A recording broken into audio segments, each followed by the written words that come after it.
Center for Disease Control and Prevention, that they know about this and they know it's a problem. And the problem, there's a regulatory agency called the FDA. Anyone heard of the FDA? We've all heard of the FDA. They have known that this would have been an issue for the last 37 years, and they have done nothing on it. The big issue is actually was just in the news the other day. The President's Council said it's finally something to be done on it. 80% of the antibiotics used in the United States go into animals that we're going to eat. How many of you guys, like when you get a cold, you go see a doctor, go get antibiotics? See, I saw shaking the head. No, don't, stop that. Stop that right now. Colds are caused by viruses. Essentially, that's a good way. Like you take it, it doesn't help your cold, unfortunately. You just need to like just hang out and let it run its course for 2 days. So that's like where 20% of them go. Like they go to humans when we need them. It allows us to do surgeries. We're all skaters. Everything's going to need to be replaced sooner or later. But if we keep continuing the strays wearing out, so like we need to go get a knee replaced, a hip replaced, something we're looking at in our 40s, we won't be able to do it. It will be lethal. We're like going back in time. It's an interesting thing with the agricultural issue. 80% of them go into animals that we're going to eat. And this is a huge problem. And the agricultural and pharmaceutical lobbies have been lining up for decades to prevent any kind of issue on this. I'm a big fan, instead of talking in generalities, my job is to name names. Take, for example, Pfizer. We've all heard of Pfizer. They make dick pills. Dick pills make a lot of money. Antibiotics don't make money because you can spend $2 billion to develop a new antibiotic, and they're most effective if they're used sparingly. Dick pills you can use every day until you have to do that 4-hour thing and call a doctor. But Pfizer, they closed down their antibiotic research lab in 2011 because it was too expensive, so they stopped making antibiotics. However, they do have a lot of antibiotics currently on the market that they're feed to animals. And the reason they give them to animals is because if you give an animal antibiotics in low doses every day in their feed and their water, they get fatter. We don't know how, they just get fatter. So, when legislation is coming in to try to change this, they spend a lot of money. They have a lot of money invested. They don't have money to research antibiotics, but when a senator from New York tries to introduce legislation, the only microbiologist in Congress, who I got to interview in DC, and this woman is awesome, quote machine. And so when she introduces this legislation, Pfizer, in the last time she introduced it, which is in 2013 for this legislative session, Pfizer alone paid $800,000 in lobbying just to prevent them from doing it. Now me, as an investigative reporter, I immediately think, why? Because it's a status quo. It's the way things work. That's why now, if you actually start paying attention to marketing, Chick-fil-A, Chipotle, all these places where you start saying raised without antibiotics. These are the people that are getting ahead of the curve, and they're actually making some headway on it. So it's an interesting thing. So anyway, my boss asked for a story, and I started digging into it. I'm like, how about 8 stories? So while I may no longer work for the company, the stories will be running soon, so like the majority of our friends on Facebook or whatever, so when you see you're sharing those around, do me a favor, read them and share them. It's actually a major issue. It's really hard for a lot of people to grasp. I was the same way when I started researching it. I'm like, big deal, bacteria, and then all of a sudden you dig into it, it's terrifying, especially because we're going to need hip replacements and joint replacements. We're going to need teeth fixed. And the current antibiotics we have right now are losing their effectiveness, primarily because we have 2 of the largest lobbying industries that are coming out against it, trying to prevent anything, because it affects their profits. So, that's kind of a big issue. The interesting thing, when I got to go to DC, my boss is initially like, well, it's going to be too expensive. I'm like, nah, I'm a rollerblader. So they're like, oh, well, it's going to cost like $325 a night for a hotel. Nah. Got a hold of 2 rollerbladers, slept on an air mattress, had to take like a 3-hour round trip train ride to go to a 45-minute interview. Didn't matter. Turn around, I made the company record for cheapest trip ever and stuff like that. I'm like, yeah, I'm a rollerblader and a journalist. We survive on pizza and beer and the most uncomfortable floors, but it doesn't matter. Hey, that's living large right there. Yeah, it is. Pizza and beer. What? The same paycheck? So no, again, it was the same reason why I'm here. It's because of rollerbladers and connections like Frank, and the same reason I got to go to DC. And the nice thing with those guys is that it did create the hospitality because journalism is not a lucrative business. How many of you heard of BuzzFeed?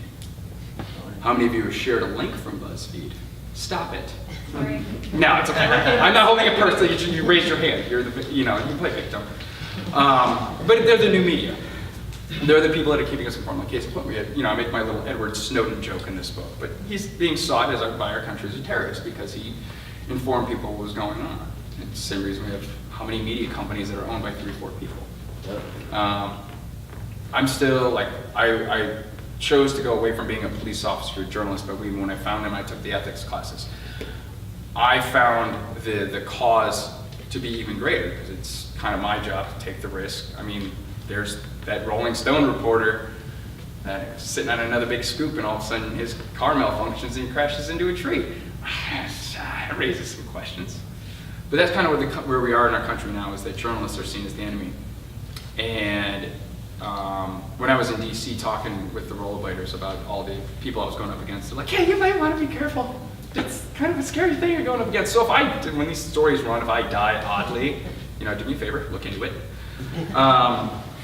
But yeah, the book does deal with the newspaper reporter.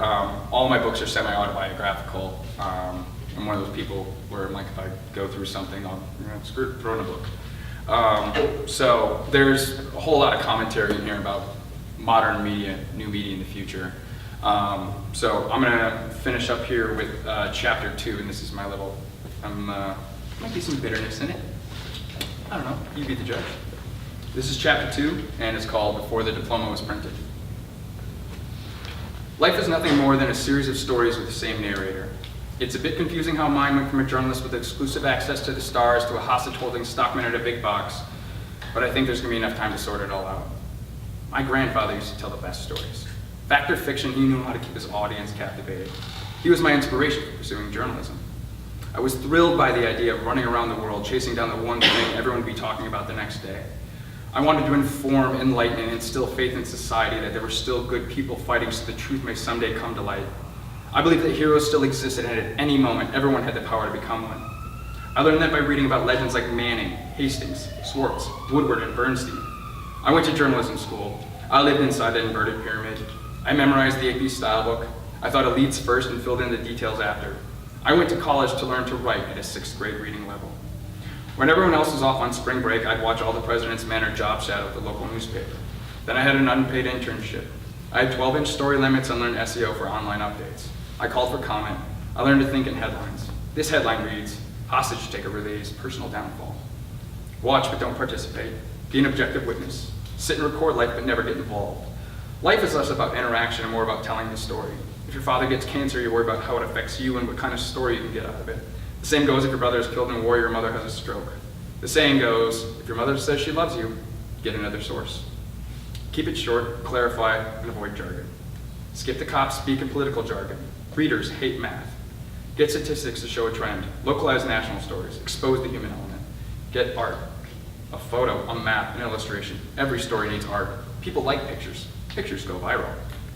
Jump isn't an action, a slug doesn't live in your garden, and color means more than you. Anger administrators, piss off politicians, crack down on crooked cops. Learn to be hated, love to be hated. If someone threatens to sue you, you've made a mistake. If someone threatens to kill you, you have your facts straight. You hear the war stories and make your own. You laugh with your fellow newsmen because at the end they'll be the only friends you have after working 11-hour days. That's the best part of the job, sharing a few rounds while the big stories are printing. The older guys attempted to hone my youthful energy so that my passion didn't burn out like it tends to at jobs like that. If we didn't yell, curse, and drink, we'd go insane. Journalism was destined to be my chosen way of affecting the world around me. I wanted people to know that if I smelled something rotten, I would drag that warm bag of garbage into the middle of the road and expose it for all to see. I wanted to keep those people honest and informed. Defend the First Amendment. Be a watchdog. I read every word Hunter Thompson ever wrote and considered him a mentor. I wrote some good stories myself by making the boring and mundane sing through delicate prose and stinging emotion. I was well versed in the ethics of the profession, the importance of the free press, and the sanctity of truth contained in the printed word. Then I was handed my degree and told to get a job. When I graduated college, newspapers were still locked into the foolish notion that they could beat digital media at their own game. The reporter who had my desk before me had left a note in the top drawer. Illegitimate, non-carborundum. It's dog Latin for don't let the bastards get you down. It's a favorite in the newspaper family. The advertising department had the bigger office, and the office administrator made twice what our senior reporter did. We lost pages, reporters were laid off, Yelp replaced the restaurant critic, Amazon reviews replaced the book reviews. They were freelance anyway. My computer software hadn't been updated in 5 years. A year in, and the only beats left for warm bodies were cops and courts, government, environmental, celebrities, and education. And they were covered by 3 people. Sports had 9 reporters. I was hired on as a cops and courts reporter, but I soon learned how to dance with the powers that be, including not reporting on the publisher's friend's third drunk driving arrest. Instead, when the streets weren't littered with bodies, I wrote fluff about advertisers. News is a business, which is something I don't stress enough in J school. Whatever people want to read about, we'll report on. Celebrities, scandal, death, destruction, mayhem, and the latest fad diet. It turns pages and gets clicks. Good, old-fashioned watchdog journalism doesn't. People like to compare themselves to the cesspool that is the front page and feel better about their own lives. Sure, you didn't do much with yourself in the last decade, but at least you didn't get indicted for embezzlement. The guy you didn't vote for used to sit in the state house. Well, he did, and he's in prison now. Reading that, you can justify your own wasted potential. There's always another murder to report. A father shook his baby to death. A drug dealer is shot during a robbery. A teenager strangles, burns, and dismembers a classmate. A coworker couldn't take it any longer. Being involved in the news means never getting ahead. You write today, but you mean tomorrow. Everything happens in the past tense. Nothing worth knowing is happening right now. There's no tomorrow. Today, there's a paper to put out. The only real way to get ahead is never tell your boss what you're doing. If you do, they'll tell you why you're wrong for doing it, but they'll take all the credit if it's successful. In newspapers, that means an editor wants you to file the story before you ask the first question. It's confusing at first, but with enough time, you come around, just like everyone else. I once made the mistake of asking an editor if my job was to attempt to make sense of it all. No, he said before I could finish the question. So what's the point then?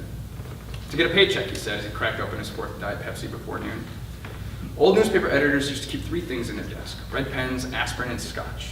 This was the best summation of their hard conviction. Now it seems to be replaced by a smugness of power. They keep screen duster, organic gluten-free granola bars in their resume, just in case today is the day our gray lady takes her last dive and we increase the unemployment rate. Don't forget to update your status. The public has a right to know. The newspaper I used to work for continues to print. It wasn't our in-depth reporting or whimsical feature stories that kept it afloat. It was the crossword puzzles and daily horoscopes that brought us another day when so many others closed forever with big chains on the front doors. That did, however, begin the key to our survival. When newspaper closure became popular around the beginning of the century, blogs, radio, and television lost the majority of their content because they had fewer and fewer sources to draw from. Morning news shows lost their in the headlines sections because there were no more headlines. There was less food to feed the incessantly hungry news monster, and the others didn't budget to keep up. Newspapers couldn't compete with all the news services and content farms delivering instant updates and updated statuses. The digital revolution starved itself during the energy crisis 20 years ago, when powering tablets and smart walls became more expensive than buying the morning paper. That, and turning them on, was giving an NSA agent direct access to your every move. When America started to unplug, papers were given a second chance. That, and the graying hipsters still clutched to anything kitsch, would meant they paid out the ear for a newspaper subscription to go with their vintage Tesla. And good for them, because their disposable income paid to keep a historic form of communication alive. I'd been raised in journalism by what we were thought were the last dinosaurs of print, but certain events kept those dysfunctional funhouses churning out the closest thing to the God's honest truth that could be found by deadline, day in and day out. Yeah, things were always messed up at newspapers, but now that I'm gone, I realize most of my problems in life could be solved by a solid chewing out by a hardened editor who knew a thing or two. When the energy crisis subsided, newspapers found a business model that worked when people weren't inundated with an endless supply of user-generated content. Sick of constantly following breaking news, namely instantaneous posts so far from the final story that conspiracy theorists took it for gospel, people regrew the patience to hear the story the next day when at least some of the facts had been sorted out. Enough people fell in love with picking up the morning paper just like their grandfathers, knowing that what they read was enough news for the day. There's a full story they didn't have to check back in a minute to see if it was still true. Yes, there was a point when the future of newspapers looked promising. The reporters at them were still paid shit and treated like used tampons, but we had jobs and the public's attention, and we had something to say. The bigger papers were the voice behind the opposition to the increasing police state. Their editorials guided the discussion on the decline of personal freedom, the expansion of biological weapons, and the necessary demise of the Federal Reserve, the cashless economy, and the potential on the other side of it all. The newspaper coalition catapulted the Yvonne Fuentes case to the Supreme Court. The good reporters trudged through the grime of the needy causes, just like our journalism ethics demanded. Newspaper reporting was revolutionizing the industry that society once deemed outdated. There had been a cancer in this country, yet no one was brave enough to operate on a tumor that big. It had grown in silent complacency when we were helpless to defend against, except to cry foul when someone was crazy enough to deliver the awful truth. We gave away our freedoms so quickly that we never thought to question who was collecting them and why. It was all a tax paid to a faceless man with his finger on a mysterious button. There wasn't a single day to remember, but those of us paying attention were smart enough to know that we deserved better. It wasn't an avalanche, but a steady snowfall, blanketing us, and what we were told was safety from bad men. It turned out to be something that would suffocate us all. The good guys did their homework and shaped the curve, leaving everyone, from inexperienced blogger to seasoned talking heads, so far behind that one day of a good paper set the news budgets for the whole week. But it would only last for so long. It got to our heads. The public went back to yearning for infotainment, and newspapers had to go back to covering the lowest common denominator. The real lesson: people want to be entertained, plain and simple, should be taught on the first day of J school. It helps soften the sting. Thank you.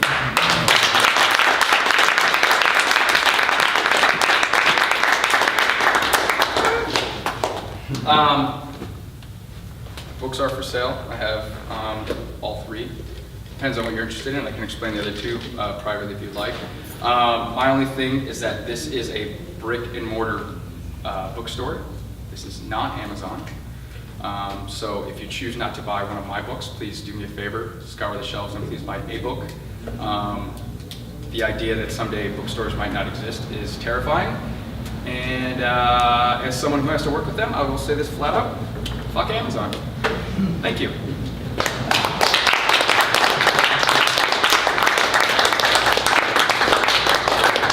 Oh, and by the way, by the front desk, if you buy the books, please pick up a copy of the matches, because if you don't like them, at least I provide you the necessary means to burn them with.